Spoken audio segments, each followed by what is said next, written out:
આજે આપણે ભજીયા બનાવવાના છીએ અને ભજીયાની સાથે જ તેની પેકેટની અંદર આવતા લોટથી આપણે કઢી પણ બનાવવાના છીએ। તો એટલા માટે સૌથી પહેલા તો આપણે અહીંયા લોટ લઈ લઈશું। જોવો પેકેટમાં આવતો લોટ જેમાં સારા બધા જે મસાલા હોય છે એ તો એની અંદર એડ જ આવે છે, એટલે પહેલા આપણે લોટ લઈ લીધો છે। તમે છૂટો લોટ આવે છે એ પણ લઈ શકો છો અને એમાં પણ મસાલા નાખીને તેનાથી ભજીયા પણ બનાવી શકો છો। આની અંદર જે આ પેકેટ આવે છે એ કઢી માટે આવે છે, તો કઢીની રેસીપી જોવાનું ચૂકતા જ નહીં। પછી આપણે લોટમાં ડુંગળીને પણ એડ કરી દઈશું। ડુંગળીને ઝીણી નહીં સુધારવાની, થોડીક મીડિયમ સાઇઝની હશે તો એ બેસ્ટ રહેશે। આને પણ આપણે સારી રીતે મિક્સ કરી દઈશું અને એની અંદર આપણે લીલા મરચાંને પણ એડ કરી દેવાના છે।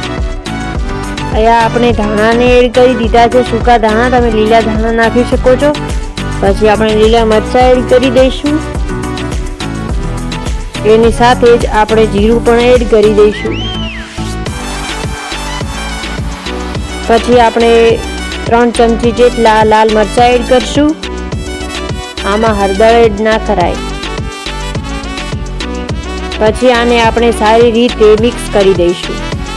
આને ધીરે ધીરે પાણી લઈને મિક્સ કરવાનું, જેથી એકદમ લોટ બગડી ના જાય, કેમ કે જો ધીરે ધીરે કરશો પાણી લઈને તો લોટ એકદમ એનું સ્ટ્રક્ચર જે છે એ સારું આવશે અને આમાં ભજીયા પણ સારા બનશે।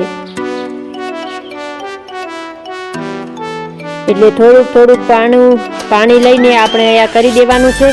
પછી એની પેકેટમાં જે ચટણી આવે છે એની 300 મિલી જેટલું આપણે પાણી લીધું છે, એટલે 600 મિલી જેટલું, અને એમાં આપણે ખાંડ નાખી દેવાની છે। તમે ગોળ નાખો, તમારે ગોળ નાખવો હોય તો તમે ગોળ પણ નાખી શકો છો, અને પાણી એ પાવડર અને અંદર ગોળનું મિશ્રણ તૈયાર કરી લેવાનું છે આવું।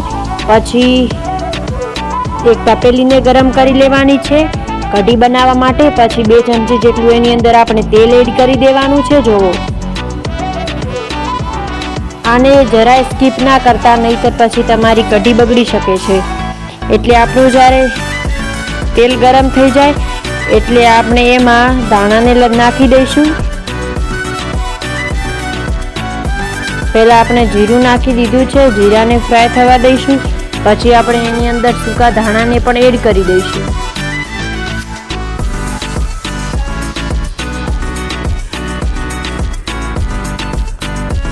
તો આપણે ધાણાને પણ એડ કરી દીધું છે અને આપણે જે ફ્લેમ છે એ તો ઉપર જ રાખવાની। પછી આપણે અંદર લીલા મરચાંને એડ કરી દઈશું। આને પણ સારી રીતે ફ્રાય થઈ જાય એટલે જે આપણે પેલું મિશ્રણ તૈયાર કર્યું હતું એને આની અંદર એડ કરી દઈશું। જોવો, કંઈક આવા પ્રકારનું આવું મિશ્રણ થશે અને હવે એને સારી રીતે આપણે હલાવતા રહીશું। જોવો, હાલ આ પાણી જેવું છે, પણ આ જ્યારે ઠીક થઈ જાય એટલે ત્યાં સુધી આપણે એને હલાવતા રહીશું। જોવો, એની અંદર તમે મીઠો લીમડો નાખી શકો છો, પછી લીલા ધાણાને પણ એડ કરી શકો છો। એટલે જ્યાં સુધી આ જાડું નહીં થઈ જાય અને જ્યાં સુધી આમાંથી વરા અને આમાં ઉપણો ના આવે ત્યાં સુધી આને આવી જ રીતે મિક્સ કરતા રહેવાનું છે। જુઓ, તમે જોઈ શકો છો।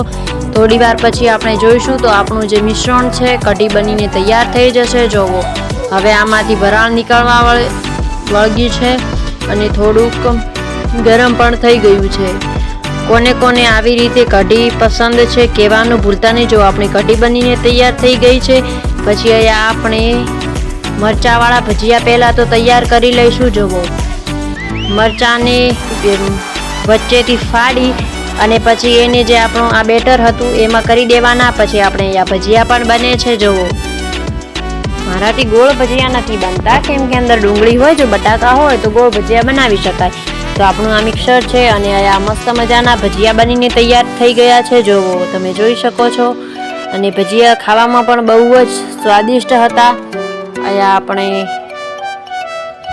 તેલ ગરમ કરીને એમાં પછી આપણે તો તૈયાર થઈ ગયા હતા ભજીયા અને સાથે ચટણી। જોવો, મસ્ત મજાની કઢી અને આની સાથે જ આવા મસ્ત મજાના ભજીયા બનીને થઈ ગયા છે તૈયાર। જોવો, અને ખાવામાં પણ આટલા જ ટેસ્ટી હતા. હું તમને ખાઈને પણ બતાવું છું. 50 રહ્યા વગર પણ આવા મસ્ત મજાના ભજીયા ઘરે બનાવીને તમે ખાઈ શકો છો. જો આજની રેસીપી તમને પસંદ આવી હોય તો લાઇક, શેર અને સબસ્ક્રાઈબ કરવાનું ના ભૂલતા. તમે જોઈ શકો છો.